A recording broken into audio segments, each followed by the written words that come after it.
Okay, good morning, people. Hope everyone's doing okay out there. I see Cindy's here. Good morning, Cindy. KC's here. Morning, KC. Good morning, Mashid. Aliana's here. Good morning. Karen's here. Good morning to you. Carmen's here. Morning, Carmen.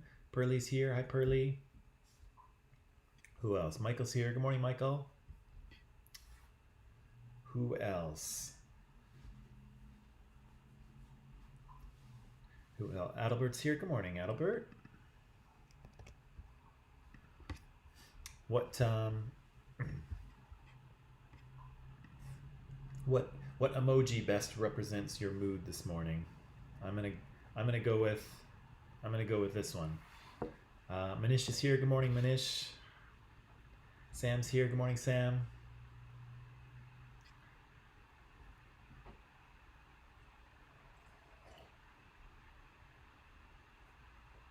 Emojis that best represent your mood this morning. Morning, Tika.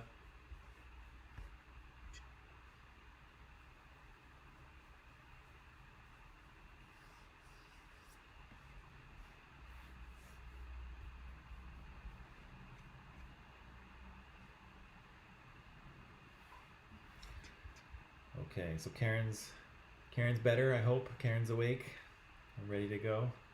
I think you were kind of flatlined earlier there, but that's good. Jenna, hi Jenna.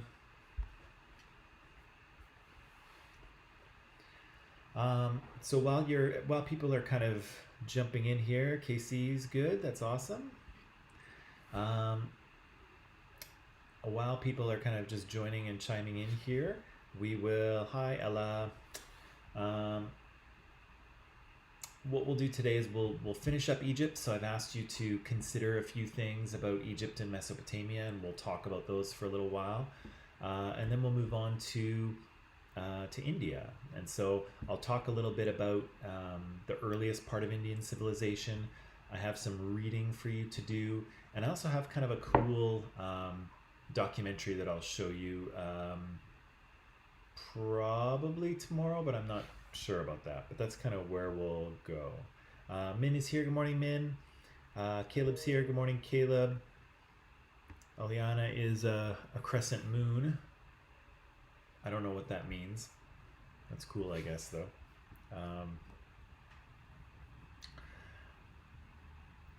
Okay, but let's kind of dive into this and let's talk about it. Hello, Ying.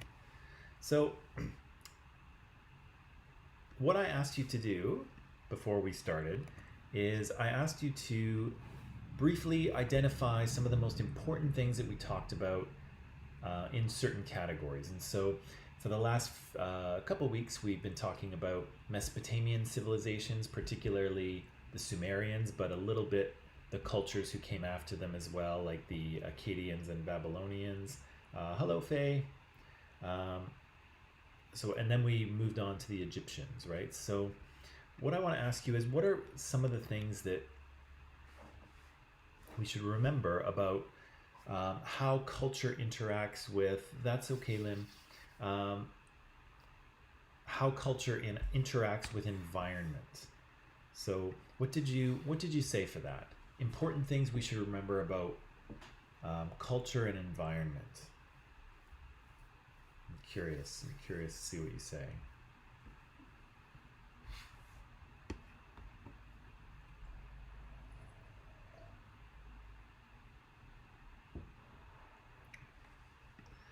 So how are culture and environment related, or what did we see with both of these civilizations?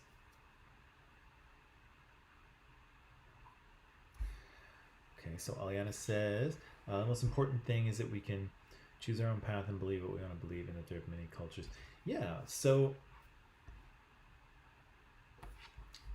we've just sort of started, right? We're seeing a couple of cultures that have appeared, and both of them have created very distinctive sets of beliefs, right? They have particular values and religious beliefs that they have kind of created on their own, and those things are related to the environment around them, right? Cindy says, Yeah, so Mesopotamia was an area that was semi-arid, so it was not entirely a desert, but quite dry, um, but also very warm, right? And I think we can probably agree that Egypt was like that as well. Both of these early civilizations appear in kind of warm, dry areas, which is interesting, right? Lim says the Tigris are significant for the Mesopotamians. Yeah, so the Mesopotamians live in this sort of semi-desert, dry, warm area, but of course they've got these two rivers that will become critically important to the development of their civilization, right? No, and Egypt is like this as well, right? No river, no civilization.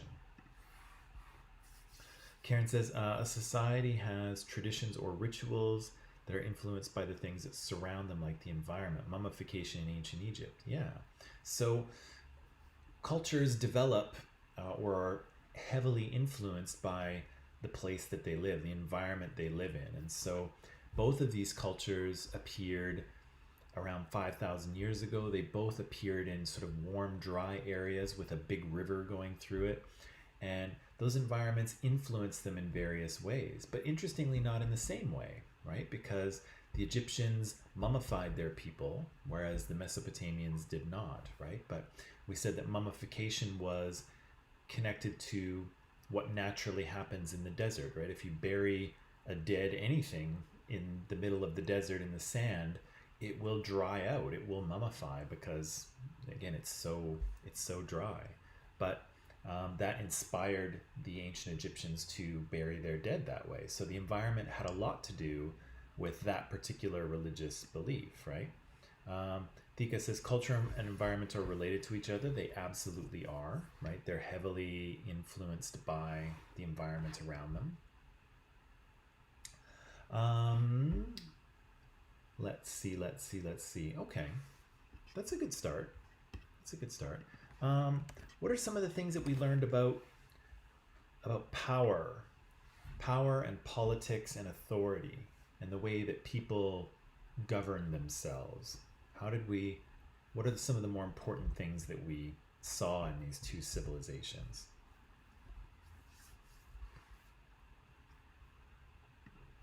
What do you think?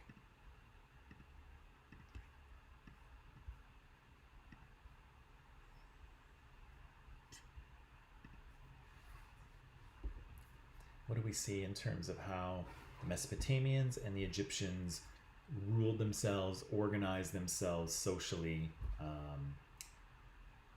what their sort of government or power structure was like? What did we learn? So Casey says there, yeah, both of those early civilizations wind up being ruled by single authorities, right? So we have kings in both places.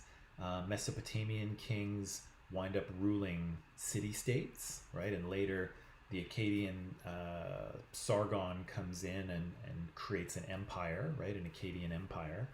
And we see the same thing in Egypt. We see that Narmer unites Upper and Lower Egypt and becomes king of both of them. So both of them have a single authority and a single ruler, right? They have, they have kings. And so kings is kind of a very early form of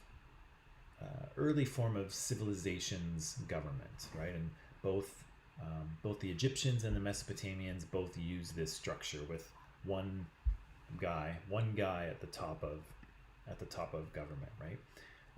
There's someone who's in charge, whether it's a king or queen, because without rulers there's going to be chaos. Yeah, that's true too, Aliana. As these civilizations and as these cultures become more complicated, as there's more people living in one place, there's more goods being traded, there's more things that need to be decided, there's more infrastructure like canals and roads and things that need to get built. As these things get more complicated, you need more control, right? You need somebody who's in charge of things. And so we see that happening as these civilizations become more complicated. You need someone in charge because otherwise it's going to be chaos, right? It's going to be bananas. Karen says slaves have no rights and kings have ultimate power. Yeah, so we have not only do we have a social structure being created, but there's a pretty big difference in the amount of power as well, right? Think back to when we talked about hunter-gatherers, when we talked about foragers. Pretty much everyone was on the same level, and you couldn't really make anyone do anything else, right? Everyone was kind of equal in terms of their power.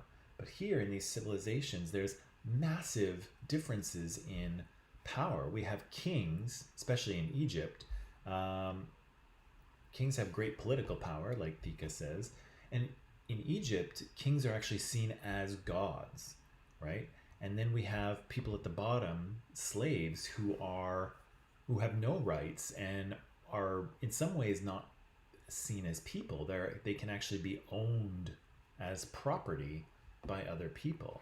So we've seen that happen in civilization, where we started out with foragers and hunter-gatherers who were all relatively equal and nobody had any, significant power over anyone else.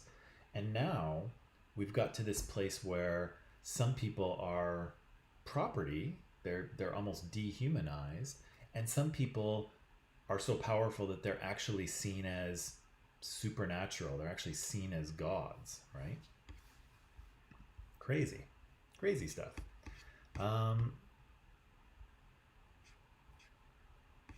Okay, let's see. I don't know what you said for this one, but let me put it out to you anyway. What did you say about interactions and exchanges? What did we see in these cultures in terms of interacting with each other and exchanging things with each other? What did you say?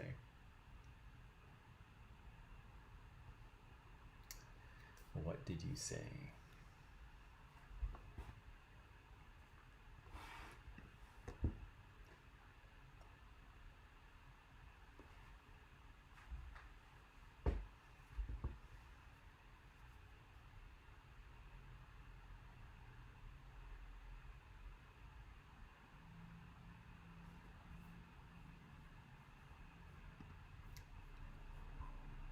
So Casey says they rely on long distance trading and gathering resources. Yeah, both of those things are true, right? Hunter gatherers thousands of years ago didn't really do much trading because they didn't have much stuff. But both of these civilizations, both in Mesopotamia and in Egypt, they are engaged in long distance trade. And so they trade with cultures that are a long way away. And in some cases, they're trading things that are very important to them. We said that Egypt had a lot of natural resources. They were kind of lucky in that they had a lot of good building stone. They had a lot of gems and metals and things that they could use to build their civilization. But Mesopotamia didn't have that, and so they had to trade with other groups to get the things that they needed. What else? Did you say anything else for interactions and exchanges? There wasn't a ton of interactions and exchanges in these particular cultures, or at least that we talked about anyway. But maybe we'll leave it at that. Both of these cultures engaged in long distance trade with other groups. What about this one? There's not a whole ton to say about this either, but there is a few things that we could say about Mesopotamia and about Egypt with regard to conflict and conflict resolution.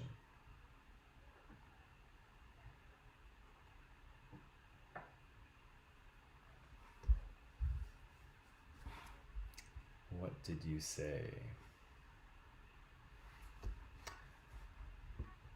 What did you say? Conflict and conflict resolution. So were these cultures ever in conflict with other groups, or even within themselves? Again, there wasn't a lot to say about here, but there might be a couple of things. But I'll give you a second.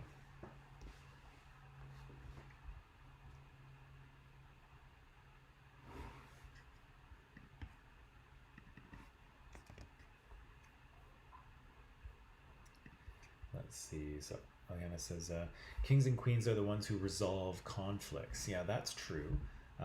So kind of the source of justice often comes from kings, right? Kings are the ones who make laws, so that's good. KC says,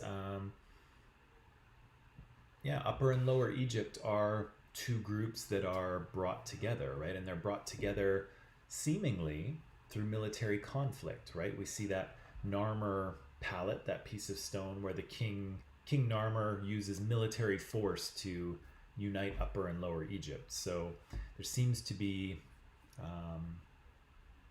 conflict is a way that Egypt is unified, right? Let's see. Karen says, how one is punished in a society guides people not to commit certain crimes or how to conduct themselves based on social class. Yeah, so there are rules within a society, right? There are laws about how you should behave, and if you do not behave appropriately, then you will be punished, right? And of course, Hammurabi's law code that we talked about very briefly is one of those things, right? It tells people exactly what they can't do, and if they do those things, it explains how they're punished, right? So that ensures that people follow the rules and follow the laws, right?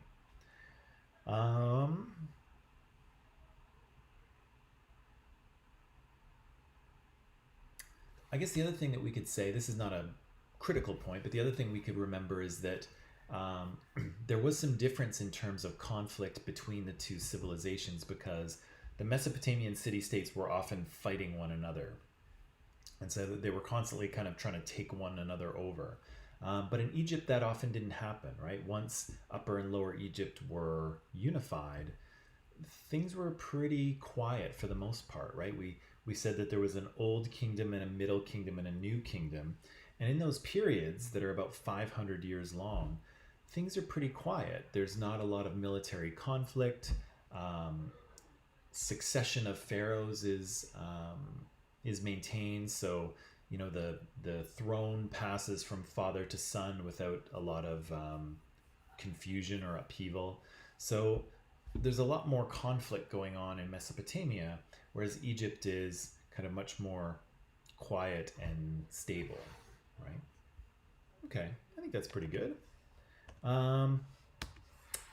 This is a good one. What are some of the important things we learned about values and beliefs, both in Mesopotamia, the Sumerians, and with the Egyptians? So Cindy says, their world was controlled by gods and goddesses. Yeah, this is very interesting, right? Our world seems to be controlled by universal and natural forces. And how do ancient people think about those things? Well, they think about them in terms of people, right? How do we explain, the sky? Well, we don't know what the sky is, so we're going to imagine the sky as a person. And so then we get a sky god, right? We don't understand the earth and the ground, but we're going to think about it in terms of a person, right? And so we create a god of the earth, right? And so people think about natural forces not according to the laws of physics or sort of universal laws. They think about them as people, and they create gods to represent all of these different parts of their lives and parts of their experience. So yeah, that's good. The world is controlled by gods and goddesses. And if you live in a polytheistic society, if your religion is polytheistic, you've taken all of those different natural forces and you've given them to different gods, because you have a lot of different gods. If you're in a monotheistic religion, then you've taken all those natural forces and you've imagined them in one god. One god controls all of it, right? Aliana says, Egyptians believe that when a king dies, they should preserve the body with ingredients and mummify them. Yeah, so the Egyptians had a very strong belief in the afterlife, and they had a very strong belief that the body needed to be preserved. You couldn't let the body sort of rot away. And so, of course, they developed a lot of methods in order to preserve that body, right? Casey says they both were polytheistic. They both worshipped more than one god. Very true. The religions in both were both polytheistic, and they were based on nature. Yeah, so a lot of the natural forces in the natural world around these people are attributed to gods, right? And so again, gods are ways that people understand the world around them and how it works, right? A lot of this is pre-science, pre-physics, pre-rationality.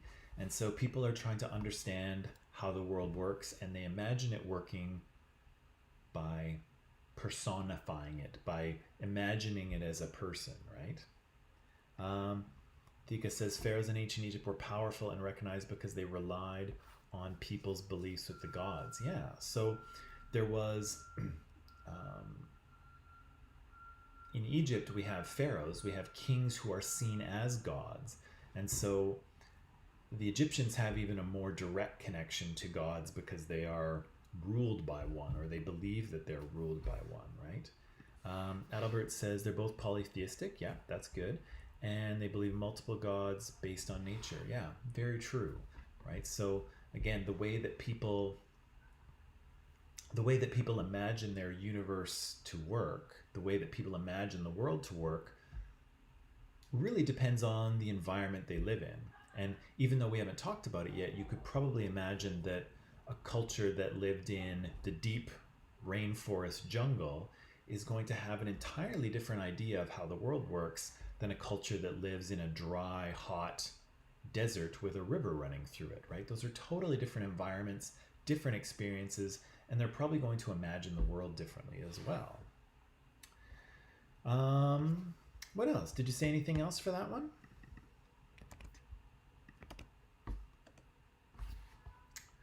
We definitely have the polytheistic thing.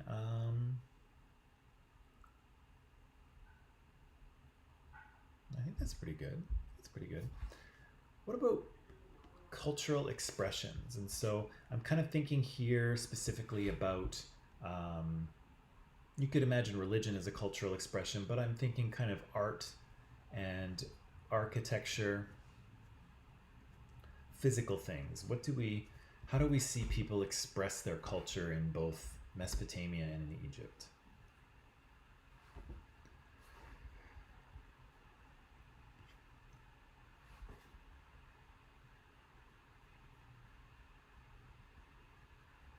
What did you think?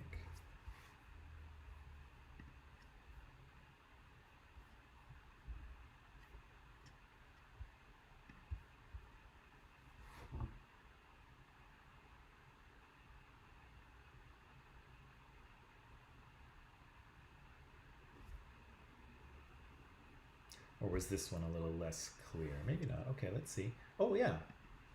So Karen says, yeah, writing and drawing on objects. Both of these cultures express themselves through writing, right? They both develop a written script in order to record various things, right? And again, we said that they start out, written scripts start out just sort of keeping track of accounting and taxes and boring stuff like that. But those writing systems evolve over time, and eventually they're able to capture everything, right? They can capture people's religious beliefs, they can capture court and legal decisions, they can capture people's feelings and thoughts and ideas.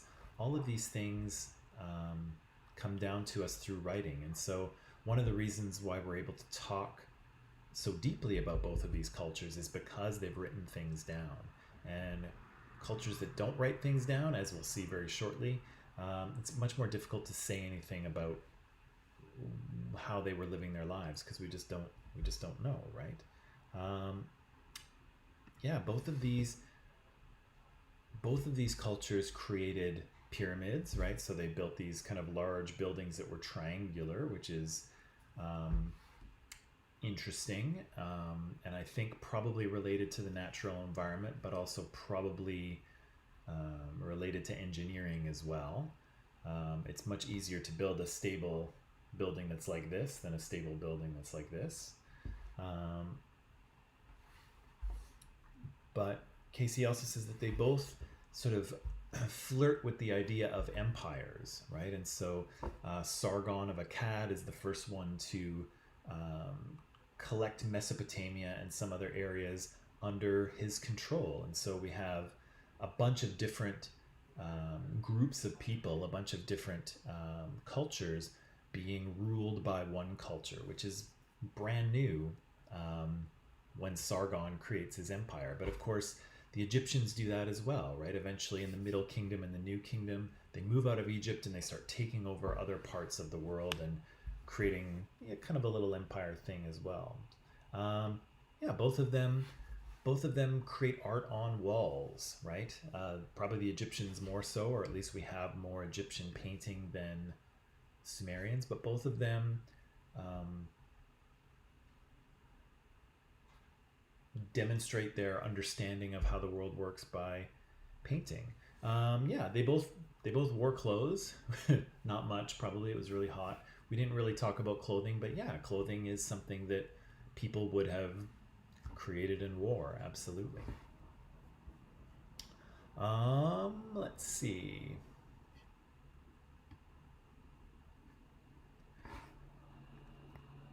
All right, so let me see what I had. I think you came up with more stuff than I came up with, but I'll just go through my list and see if there's anything that we missed, okay?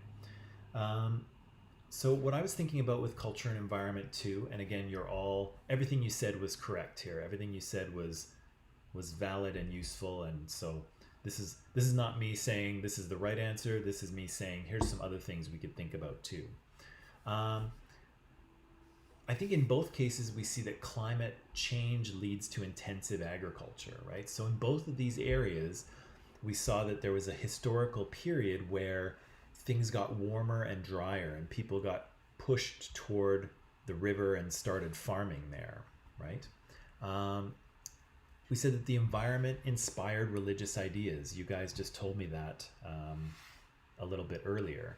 And so one of the ways we can see that, of course, is that in Egypt we have gods with the heads of animals. And of course, those animals are the ones that live in their area, right? We have ibises and jackals and crocodiles and lions.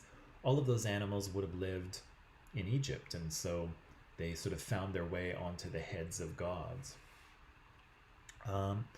And again, I think with all of these civilizations, we saw that agricultural success and economic stability was what allowed some people to gain political power, okay? And so we saw people being able to grow more food than they were able to before, and somebody had to organize people. Someone had to create canals, somebody had to build storehouses, somebody had to sort of control and make decisions for the group, and that sort of led to leaders and eventually to kings, right?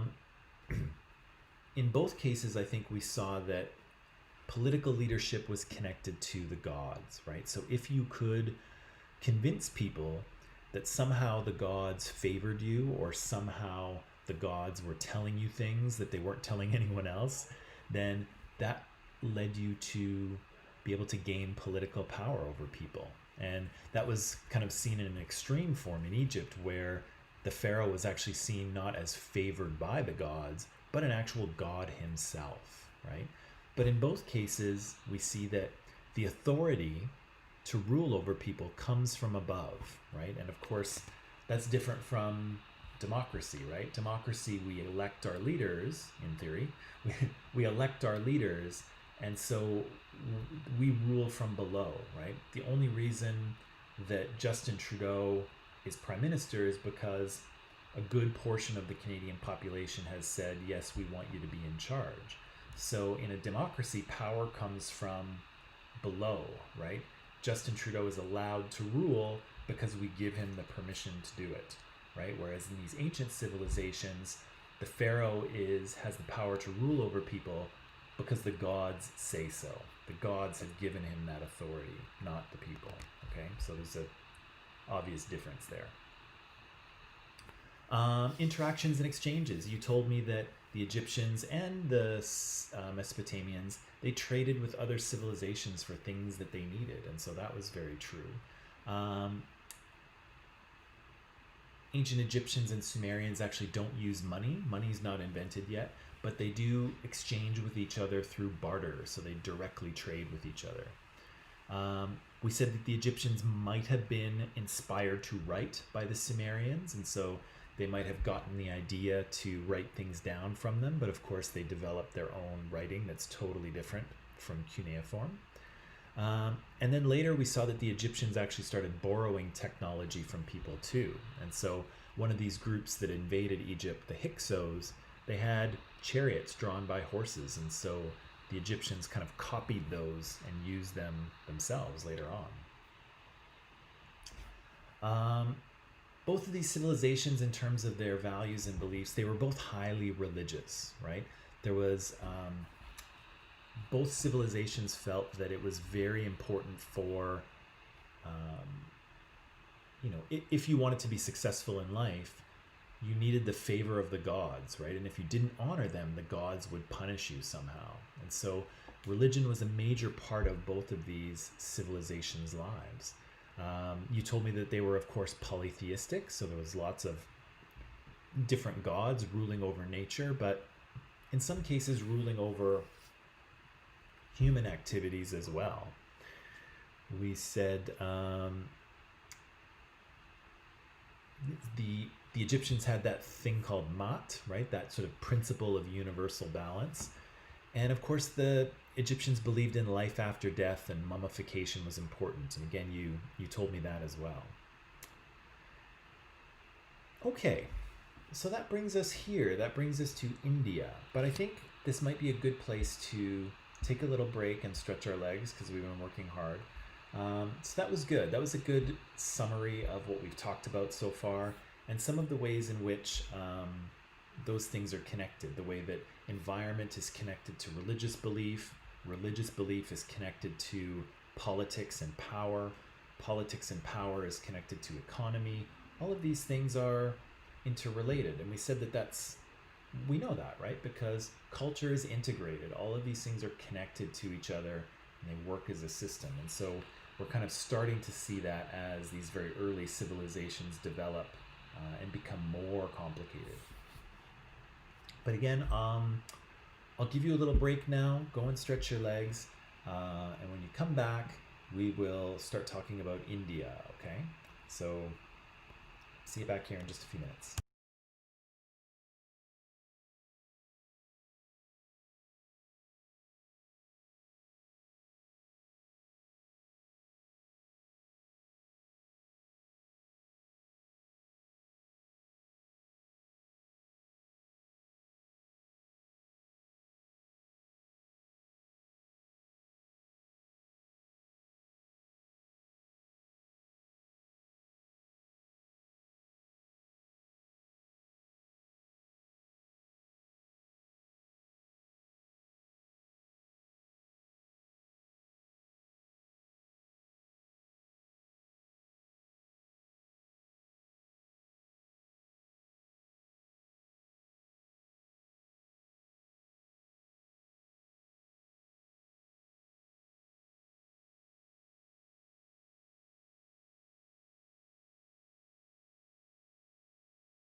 Okay, people, and we're back. So that will wrap up our sort of northeast. There's a cat here, by the way. Northeast Africa, Egypt, Mesopotamian civilizations, and we'll. Hi, are you gonna sit right here? You're gonna sit right here. Okay. That'll wrap up that, and then we'll move on to India. Now, before we start India, I will admit to you that I don't know as much about Indian culture and civilization as I do about some of the other things that we study. I've been interested in Egypt for a long time. When I was at university, I was a classics major, and so I took a lot of courses in Greek art and archaeology. I took a lot of courses in Roman history, but I didn't study India very much. And so India is kind of an area that I'm not as comfortable with. But that's okay. We're gonna learn it anyway. Okay, so let's kind of dive in here. So again, with India, we'll be looking at some of the same categories that we've looked at in the past unit. So we'll be looking at culture and environment and how those two interact. We'll look at politics in terms of power and governance. We'll look at interactions and exchanges between Indian cultures and other ones. We'll look at conflict and conflict resolution. We'll look at values and beliefs, of course, and we'll look at cultural expressions. And so, of course, the other thing that I should mention too, and that many of you are probably aware of already, is that India currently is a very culturally and linguistically and religiously diverse area, right? And so, you know, when we look at India in the context of this course, there's obviously a lot that we will miss, right? Because again, India is so diverse and so interesting, and there's so much going on, and of course there's so many people that we could easily spend this whole course just looking at India and still not cover it properly. And so we'll try to get a little bit of idea about where Indian culture starts and maybe some of the major ideas that will later spread. But certainly we won't be able to dig in a way that does justice to India in any way, because there's just so much happening. But it'll be a good start for some of us anyway, okay? So, of course, when we talk about India, this is the area that we're talking about. And now, modern India is smaller than this, right? And so if you looked at a modern map, you would see India here, but you would also see Bangladesh, you would see Pakistan, you would see Nepal and Tibet. You might even see a little bit of Afghanistan included here as well. So kind of ancient India is a much larger place than modern India is. And modern India, the modern state of India has been, is only a piece of this area that might have traditionally been India. And the area that I'm kind of drawing your attention to here with this pink area is the Indus Valley civilization. And so just like we saw in Egypt and just like we saw in Mesopotamia, a very early civilization appeared here in a river valley. And so again, we have the Tigris and Euphrates rivers in Mesopotamia, sort of allowing a civilization to flourish, and the Nile in Egypt allows a civilization to flourish. And here again, we see in the Indus River Valley, another civilization begins to flourish as well. Now, so in this area, you can see that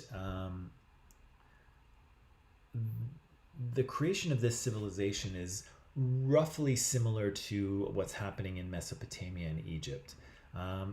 Mesopotamia and Egypt seem to begin earlier, but I think, and I don't have this with me, but I think that recent archaeological evidence has actually demonstrated that this Indus River Valley civilization is as old or even older than the other two. And so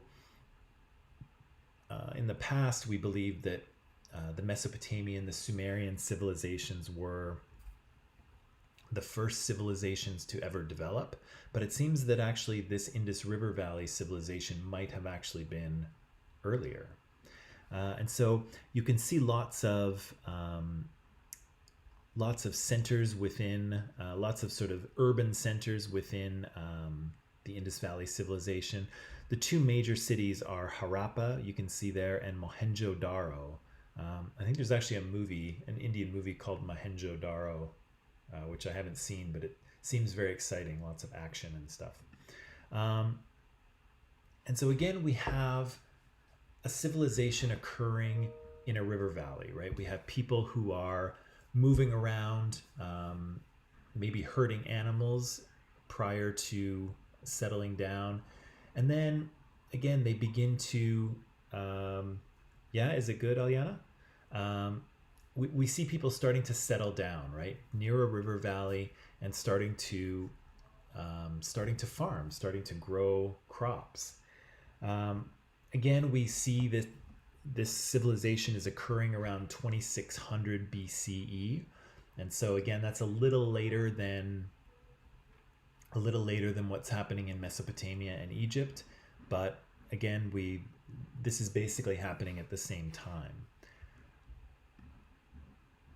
Now, I'll show you some of the things that some of the archaeological things that we have from this civilization. But the big problem, at least for history, is that we can't read their writing.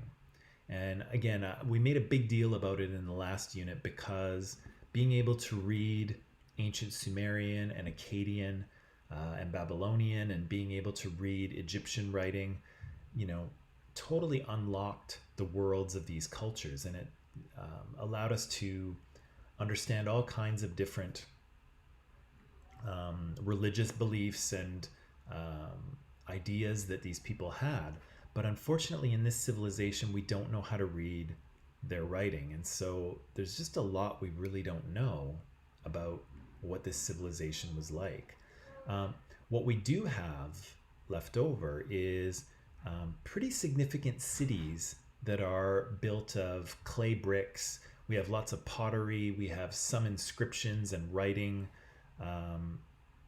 And it all seems to suggest that there was some economic and probably political centralization here. But again, we just don't know exactly what was going on. And so this, I believe, is Harappa. And you can see sort of the foundations of a city and where the walls once were. You can see lots of bricks and sort of a big structure there up on the hill. Again, here's another view of it. This is what you see in the front here is called the Great Bath. And so archaeologists assume that this was full of water, but we're not really sure what people were doing with it, if they were just going to swim in it, or if it was sort of a ritual or religious bath that people would purify themselves in. We really don't know, but there seems to have been sort of a bath or a pool in the middle of the city for some reason. We see a lot of consistency within this civilization, both in how their cities are laid out, the way their buildings are built, their pottery, their tools, and so there seems to be some level of consistency in this civilization. And there's a number of stamp seals as well that we see. And so I'll show you a picture of these in a minute. But the way these kind of work is, nowadays when we want to agree to something or when we want to say something is ours, we sign it, right? Everybody has a signature. All of our signatures are different. Sometimes we practice and we make our signatures really cool because we like to. That's how we claim ownership of things, right? We sign them. But keep in mind, in a civilization like this, most people didn't write, right? Most people didn't know how to read either. It was only a very small percentage of the population that were literate. And so how did you sign your name? How did you agree to things in the past? Well, you used a seal. You had a stamp. And again, we still do this a little bit today, right? If you work for a company, often they have stamps, right, that they use to approve things. and people in the Indus River civilization used those as well. And so here's one, for instance, that someone would have used to sign something. And so it could be a legal document that you would stamp. It could be clay, right? If you made clay pots, for instance, or if you filled those clay pots with oil and sold them, you might put your stamp into the clay to say, hey, these are mine, right? I'm the one who produced these. This is my brand. This is my logo, right? So we found lots and lots of these different seals, different ways of stamping things into clay. Again, we kind of assume that people are signing things with them, but we really don't know for sure. Here's another one that's really cool too. There's this guy who, he almost looks like he's in a yoga pose, right? And he's got these big horns. Again, we don't really know what this is, or who it is, or what the significance is. But there's lots of these kind of seals found archaeologically. We imagine that this civilization was controlled by some kind of authority, maybe a religious authority, or maybe a political authority like a king, but we just don't know, right? There's nothing we can read, and so we're not really sure what's going on. Again, there's two cities, Harappa and Mohenjo-daro. Again, both of them are kind of laid out in predictable ways. And so here's Harappa, and you can see it's kind of organized with streets and buildings that run north and south. And so the people who planned this city obviously had some plan for how they wanted it to be arranged. And it's arranged kind of according to compass points, and the lines are reasonably straight, right? So these people were surveying the land, and they were sort of laying out these streets in a predictable way. Here's an aerial view of, I believe, Harappa, and you can see kind of the same thing, right? These sort of long, straight walls. Mohenjo-daro looks like this. There's a big main kind of street here, and then there's lots of smaller streets that lead off of it. I showed you that already. Sorry about that. And again, here's maybe an artist's idea of what this city might have looked like when people were actually living there. And one thing I'll point out to you that's very interesting about this ancient civilization is that these cities actually had plumbing. And so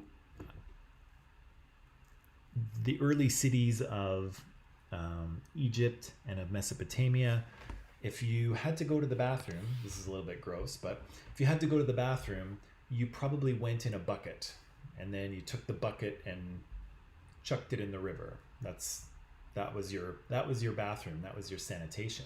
But Mohenjo-daro and Harappa actually have sewers. They actually have sewage systems with running water that carry waste out of the city and into the river. And so you can see it a little bit in this diagram here. You can see there's kind of a water line running through the center, and I've got a better picture of it. Where's my better picture? I'll show you in a second. Here's another artist's idea of maybe what some of these Indus River civilizations might have been building, right? So you can see a cutaway of a house here with kind of a central courtyard, which lots of houses were built like this in the ancient world. And then you can see some people making food, making some baskets, somebody having a nap up there, somebody drying some fruit or vegetables on the roof, somebody using a well for water. And then if you look in the bottom right, you'll see a guy in the bathroom doing his business there.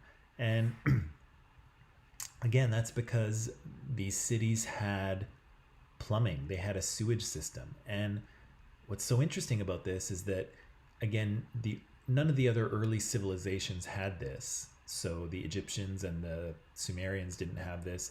And really, you don't see this type of sanitation showing up in cities until you get to Rome, thousands of years later. So the Harappan civilization here in the Indus Valley, they're actually way ahead of the curve in terms of creating sanitation, creating plumbing.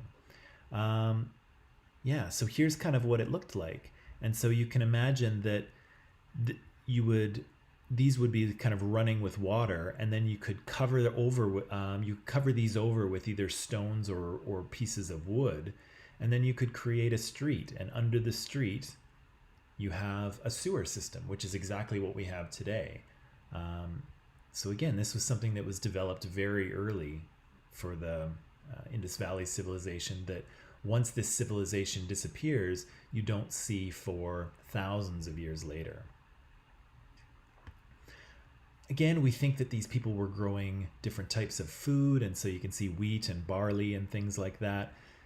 They seem to have had domestic animals as well, and so we have remains of cows and dogs and cats and sheep and things like that, and also remains of bigger animals like elephants and water buffalo. So we have a little bit of a picture about what these people were like.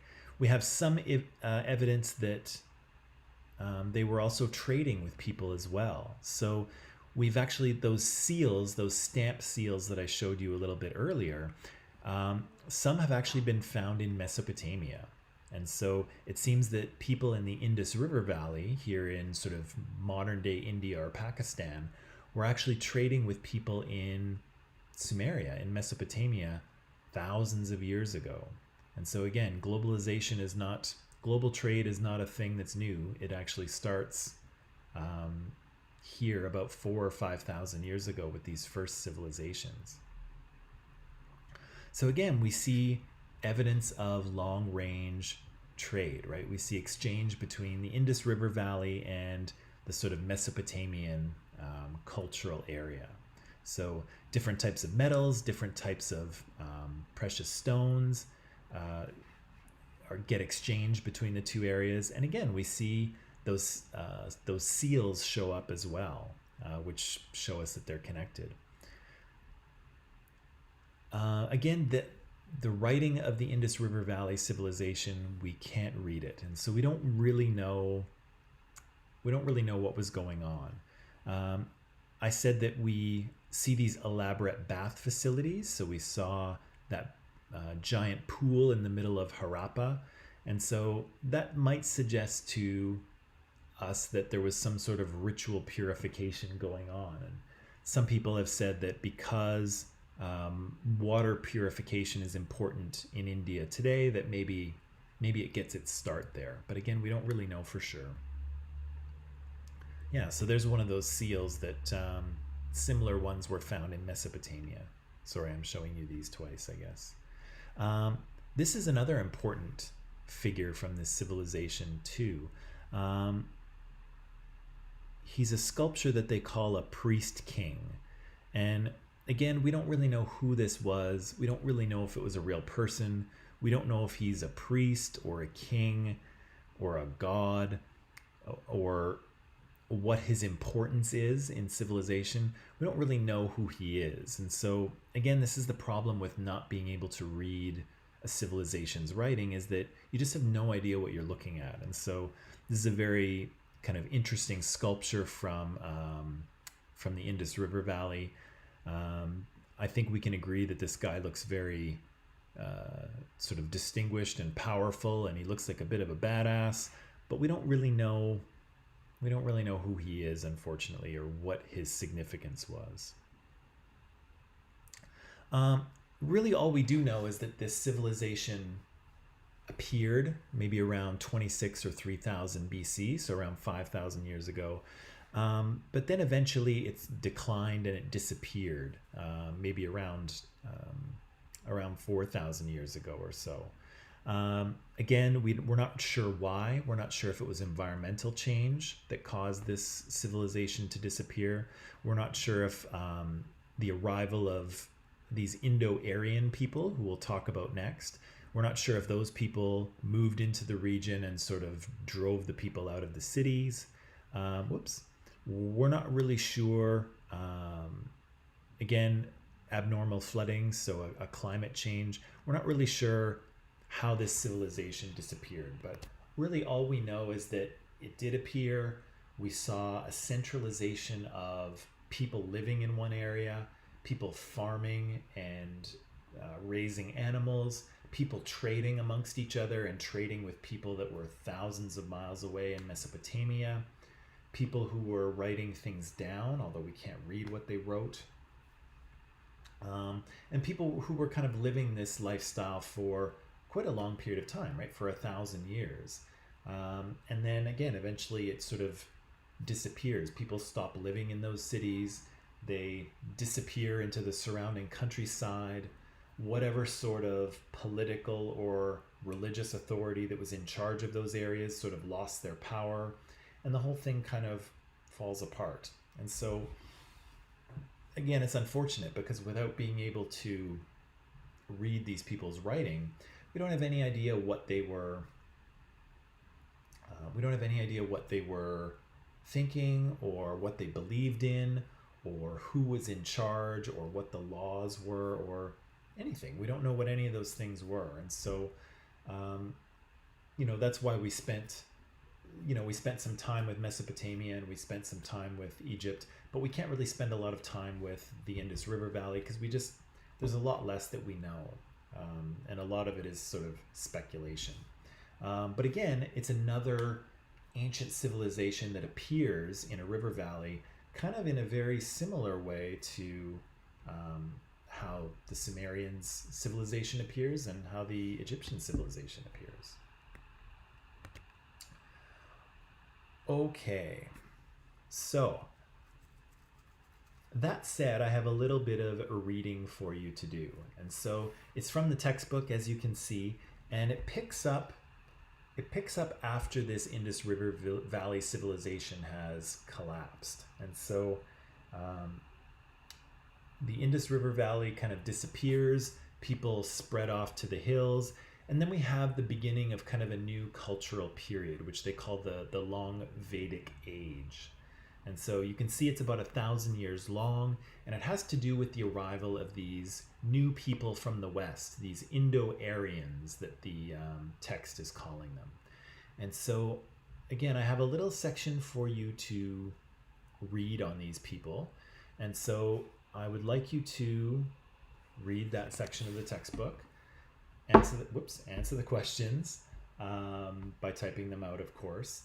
And I think I'll probably give you the rest of the time today to do that. And so by the end of class, by 11:50, you should have read that section and probably have your answers. And so we can deal with that first thing tomorrow. After that, after we deal with those answers, I have a video to show you, which will better explain some of the things that we see in the sort of Indus River Valley, and then in the sort of Vedic age that comes later when these Indo-Aryans show up and things change. So before I set you loose on that, do you have any questions for me? Are you okay with that? I'm going to post those questions in Microsoft Teams so that you have them. And then I'll give you the remainder of today's class to work on them so that we can pick them up first thing tomorrow.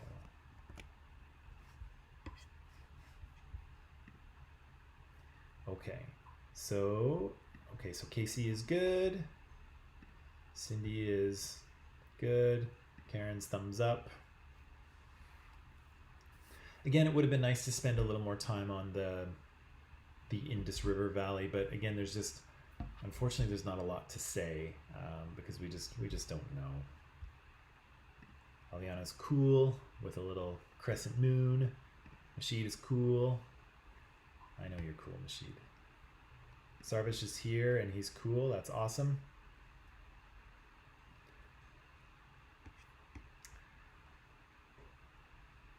Okay, so As usual, if you have a question, you can always message me. Adalbert's good, but I'll let you read that section of the textbook that deals with the beginning of this Vedic age right after the Indus River civilization sort of falls apart. And we'll pick it up first thing tomorrow morning. Shafan is super okay. Good. Pearly is good. Okay. So I'll let you get to work on that. And we'll pick it up. We'll deal with that first thing tomorrow morning. Other than that, thank you all for being here and for participating. And we will talk tomorrow. Okay? So have a good day.